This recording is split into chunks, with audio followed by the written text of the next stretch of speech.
Art teachers of Reddit. What was the most frightening piece of art you've seen? Story 1. I suppose the picture itself was not as frightening as the implications behind it. In pediatrics, we're taught about developmental milestones, the normal age ranges for kids to start walking, talking, etc. Kids who come from neglectful or abusive environments often reach their milestones later, if at all. It's difficult to start crawling if you're starved, or learn new words if adults don't acknowledge you or enroll you in school. I ran a small art group which included a very nervous and twitchy 8-year-old boy who had been recently adopted by very supportive parents. The other kids were painting what everyone paints: animals, flowers, houses, friends, patterns. Drawing is actually a developmental milestone. By about 4, you should be able to copy a circle, cross, and square. By his age, you should be able to draw complex figures. He spent 50 minutes painting his canvas brown with a green squiggle in the corner. It's all he could do. His hands were uncoordinated, and he had trouble concentrating. He kept jumping at noises and looking at the exits. He carefully placed it on the racks to dry, and when his parents came to pick him up, they oohed and awed like it was the Mona Lisa. You did a fantastic job. I love the colors. We'll go shopping later and find a frame for it to hang in your new room. Story 2. Not an art teacher, but I had a student that all the other teachers were afraid of. They swore up and down he was going to be a school shooter or something. He got transferred into my elective class because it was my first year teaching. No one else wanted to deal with him, and they knew I wouldn't protest. Anyway, this kid would ignore directions and scribble in his notebook. He wrote creepy poems, and he always drew knives. He was obsessed with knives. After a few weeks of slowly building a bit of rapport with him, I realized he just enjoyed getting a reaction and shocking people by saying and doing odd stuff. So one day, I just sat with him and asked him what was up with all the knife drawings. He admitted that his uncle forges knives as a hobby. I guess his uncle was like a father to him, and he'd design these knives, and they'd work on actually creating them together. He brought in some actual pictures and was incredibly proud. He was actually a really funny, really cool kid who just had a tough home life. I hope he ended up all right. Story 3. Not an art teacher. A friend of mine has face blindness due to a traumatic head injury when he was younger. He has to use body type, odor, and the sound of your voice to identify you. Many times I have seen him just staring at me, not knowing who I am until I speak. At one point, he casually mentioned to me that he can tell when someone is tired because they smell different. He has problems watching movies when characters have the same skin tone and height. He took an art class, and the final project was a face drawing of his girlfriend. It was just so off in some uncanny valley disturbing way that I cannot describe well, almost as if the subject had literally no emotions. I remember telling him, "My God, is this what you actually see when you look at people?" A sentence I will never forgive myself for saying. Story 4. I was in this psychology class and had a close friend group with me. In the class, there was this one kid who didn't seem to have any friends in the class. No one was ever mean to him or anything, but he didn't talk to anyone, and no one talked to him. That was it. There was this one substitute teacher who worked at our high school a lot, so I had her for a variety of classes. She really liked doing this thing where the students would draw a house, and she would like psychoanalysis them based on their drawing. I had already done this before when she brought it up to my psychology class, so I knew what to expect. So anyway, this kid, this quiet, friendless kid, he draws a house, only that there are drawings of tied up women in and around the house. The sub didn't even go near trying to psychoanalyze that one. Story 5. I'm actually a student, but one of my classmates drew a picture of him in hell screaming with flames engulfing him, along with other imagery such as skulls and stuff. He was a really talented artist, so everything was rendered really realistically. I remember my teacher saying it was reflective of how homework stresses him out, though I'm not sure that's the real reason. Maybe I'm way off, but that actually makes perfect sense to me. I was depressed and incredibly anxious in school, and while it all seems so trivial now, the weight of assignments and deadlines hanging over me seemed huge. It was constant panic, always knowing there was something that I needed to get done, and I never felt at ease unless I had finished everything and there was no work for me to worry about. I felt like I had to finish things immediately so that I could get rid of the worry, sometimes spending entire nights finishing something that wasn't due for weeks because I couldn't stand to have it lingering in the back of my mind. Such little things brought me so much anxiety. It was ridiculous. Story 6. I'm horrendous at art, but am a teacher at a behavior school, so I am kind of a dancing monkey and have to teach everything, including art once a week. For context, I'm a female in my mid 20s. Last year, I had an older, really creepy kid who'd recently got out of juvie who I had in my art class. I avoided him as much as possible, so didn't notice until it was pretty much done that he'd drawn a pretty graphic, labeled picture of him messing me up the butt. Police were called in over it, and he ended up going to jail over an aggravated assault a couple weeks later. I see a lot of crap in my job, but that's the only thing that's really made my skin crawl.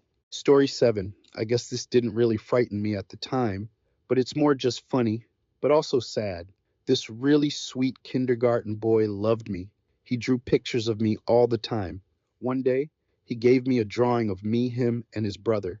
So it's me in the middle, and he and his brother have bandanas over their mouths and gang clothing, all red, both pointing a gun at me. The thing is, he was so excited to give it to me, and when I asked what they were holding, he said guns. That kind of stuff was so normalized in his life, he didn't even realize they were bad. Like though he and his brother Bloods, he did draw hearts all over their outfits. I showed his older brother, and he just looked sad. Thinking back, I also had a student that I was told was nuts. He had been moved from one school to ours, and in our district, it is really hard to be expelled. And he drew this creepy picture with all sorts of weapons on it and wrote stuff like murder, die, die, die, end them, etc.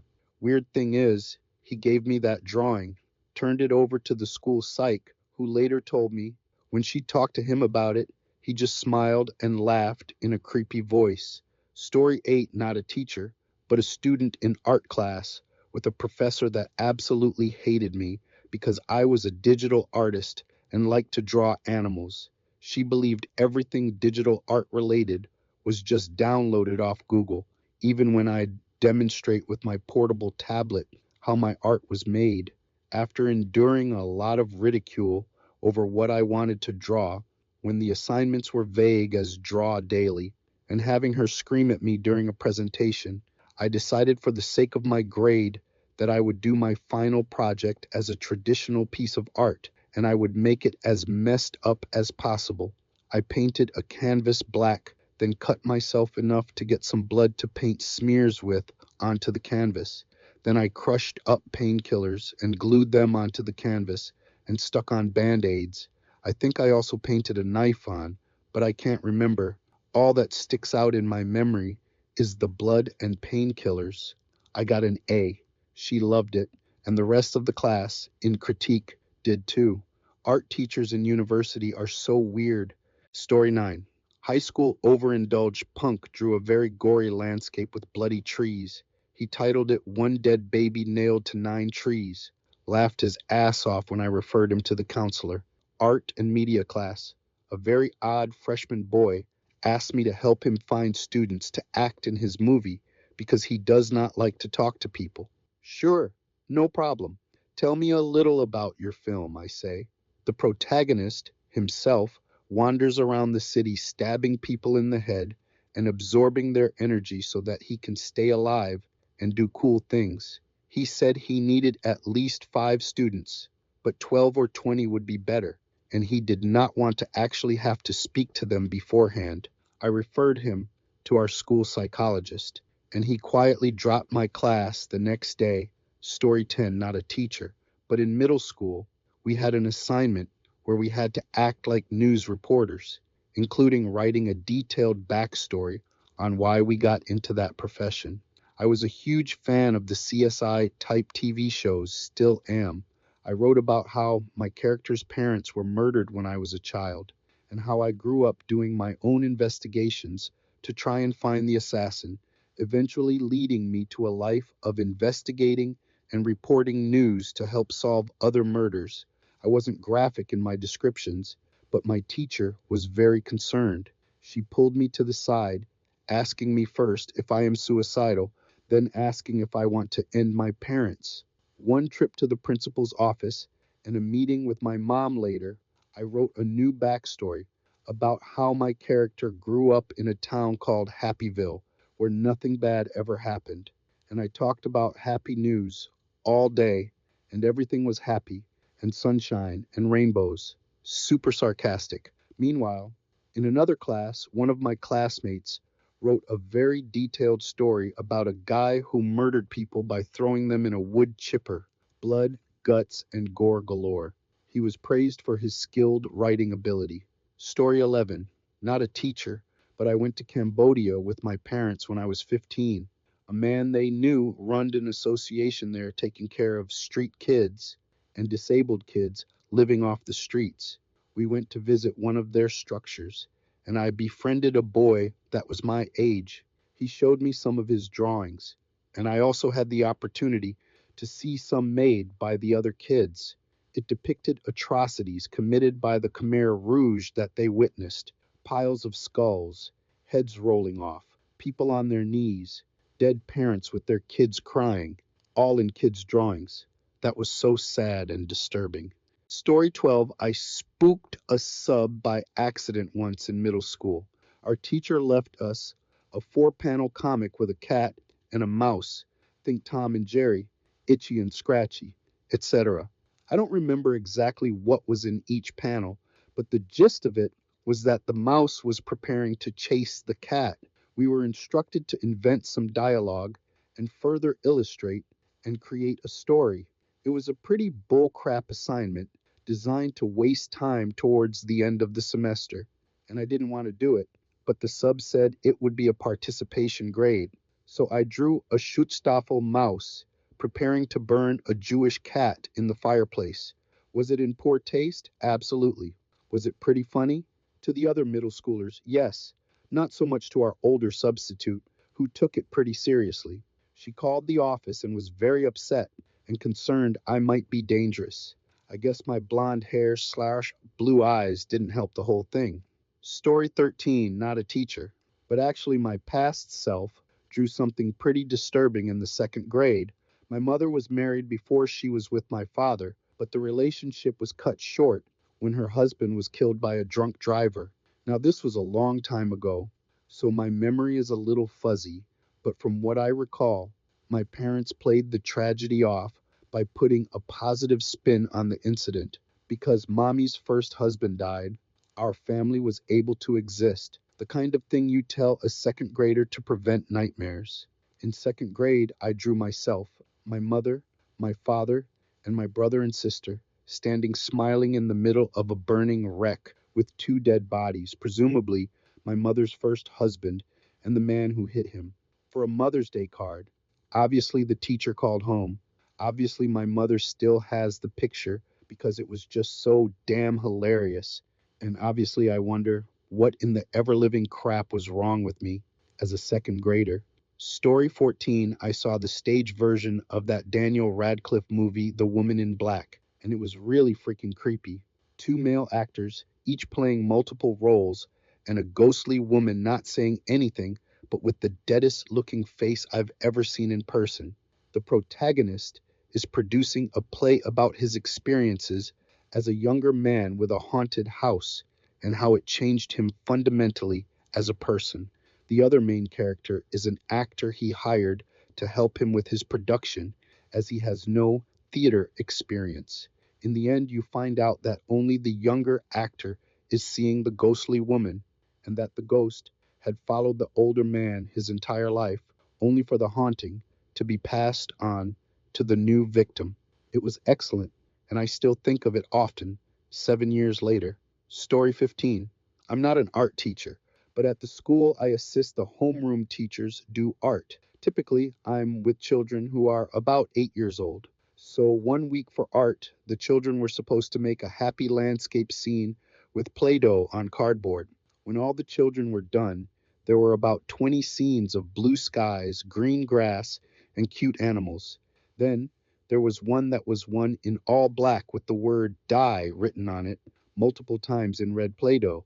When the main teacher saw the project, she was terrified and asked the class who had done that project. We weren't shocked when we saw what child it was. This kid is always threatening other children, banging his head against the wall, or shouting strange things in the middle of the class. He's 8 years old and makes all of the teachers and children feel really uneasy at the school. This child also has two brothers at the school, and they have the same tendencies as him. It really makes you wonder what their home life is like. Story 16. There was this one school assignment I had in health class that still sticks with me. It wasn't art, but we were assigned, for some unknown reason, to dredge up pictures of some of the different ways road accidents could harm or kill people. Maybe it was meant to be some sort of scare tactic for us high schoolers to stay safe on the roads. I don't know. We all drew randomly from a hat to determine the exact thing that we were supposed to be researching. Later, we would present them to the class. I drew train accidents. I asked my teacher if she was 100% sure she wanted pictures of this, and she told me yes. I went to the internet and looked up pictures of train accident victims, cars hit by trains, people with legs cut off by trains, etc. Before presenting, I asked my teacher again if she was 100% sure that she wanted me to show my pictures to the class. She reassured me once more that it was okay. All she did when I showed the pictures was laugh her ass off. Story 17, obligatory, not a teacher, but I was in a law class early in college, and one day two cops came and pulled one student out of the class. Guy was gone for over an hour, then came back in like nothing happened. Professor stops the lecture, tells him, WTF, you can't just act like no one saw that, and wants to know what's up.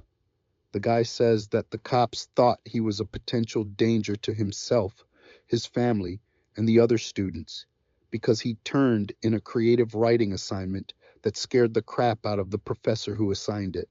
Apparently, he had been reading a lot of H.P. Lovecraft and watching serial killer documentaries and was inspired to write.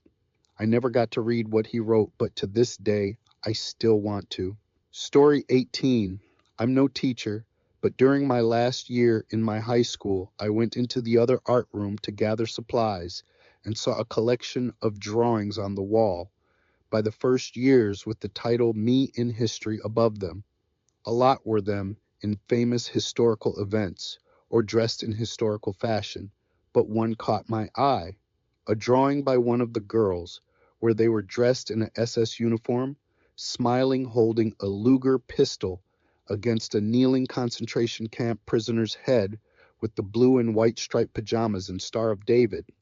It was very disturbing. Story 19. This comment will be buried, but I'll never forget this piece of art. Used to be the cool art guy in high school, along with a couple of my buddies.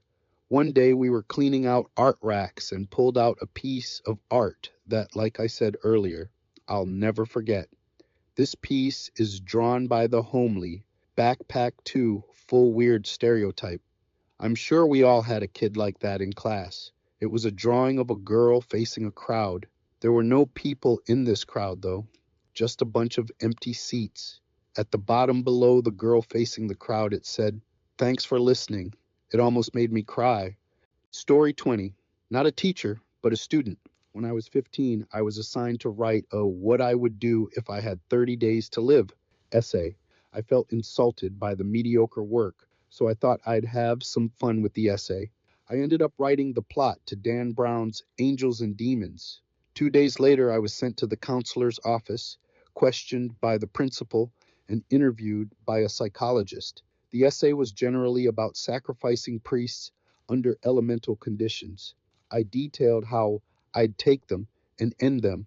Note, I was just incredibly bored, and I'm currently a musician who leads a pretty normal life. I learned two things. One, I was way ahead of the educational system and was not challenged. Two, I find humor in chaos, especially when bored. Story 21, I teach martial arts part time, and I had one student who was always kind of in her own world, and everyone always made fun of her for it. Anyways, one day, when her older brother came to pick her up, she dropped her notebook and it opened on a page with a drawing of a kinda anime version of herself, but with a rope around her neck and blood splatter everywhere. Of course, she quickly grabbed it and ran out. I'm really good friends with her brother, so I brought it up to him later, and he told their parents, and they searched her room. They found all kinds of really dark drawings and also found rope hidden under her bed. I'm not totally sure, but I feel like my concern about her drawing might have saved her from trying and possibly succeeding in ending her life. Story 22. Not really a fit for this post, but it pertains. In fourth grade, to get us thinking about manufacturing, engineering, and machines, the teacher left plans with the sub that wanted us to think up an innovative contraption. I tried to draw a peanut butter making machine keyword. In essence, it was shaped like a robotic man. So when you put raw shelled peanuts in the robot's mouth hole, it grinded the peanuts. Lower in the robo gut, there is an oil reservoir and sweetener to mix with the paste. And finally, it travels down to the robot's ass, where it slides out for easy bottling and packing. I was only able to draw the profile of the fat robot man before the substitute teacher was hovering. At 10 years old, I knew I would have gotten in trouble if the teacher saw where the peanut butter came out, so I drew something else. Story 23. This one that one student in my grade 4 class drew. The most terrifying part is the context in which I found it. This kid is very confrontational and argued everything I said. I was away sick with a really, really bad flu for 3 days in February this year. When I came back to work, I found this drawing very casually placed in my basket where I keep all drawings students give me. There was no note with it, just his name at the bottom. The typical drawings I get in this basket are cute animals, cute cartoon people, notes saying they love school, etc. The day I returned back to work was a PD day, so no students. When I found the drawing, I was instantly concerned, shared it with my admin team and our school social worker, and we had a very clear conversation with him the next school day about appropriate things to draw at school. His mom thought it was no big deal until I shared it with her. Then she also was concerned. He was immediately accepted for mental health counseling after this. Story 24. Not an art teacher, but I took an illustration class where everyone had to do a mini presentation at some point in the semester about their favorite illustrator. The presentation was basically pulling up an artist's website on my professor's laptop, which was connected to a projector, and showing the class the artist's portfolio. This one guy was showing the class an illustrator's portfolio that consisted of anime style characters. As it turns out, this artist also displayed their hentai illustrations on their website.